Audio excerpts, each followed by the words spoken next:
Guys, kaya magluluto tayo ngayon guys ng biko. Ating biko guys. Napatuyo na siya.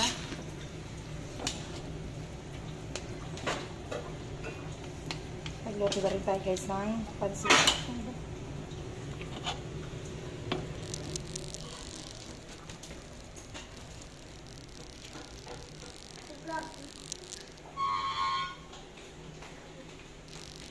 Ito guys yung ating pansit. Niluto ko guys. Ito.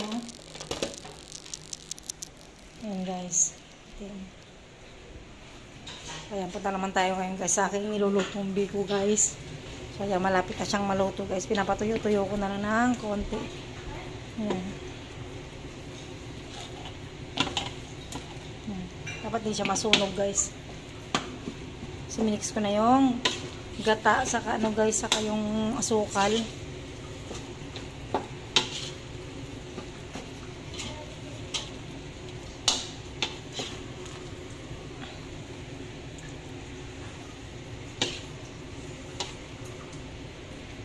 Ayan guys, maano na siya.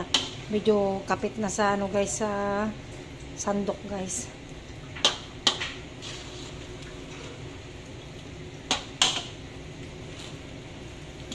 Ayan guys, ano na siya yung lalim niya. Kaya so nasusunog-sunog na siya guys. Ibig sabihin guys is pwede na siyang i-ano natin sa lagayan mamaya. Ito lang simpleng niluto ko ngayon guys. Ano lang guys, for watching.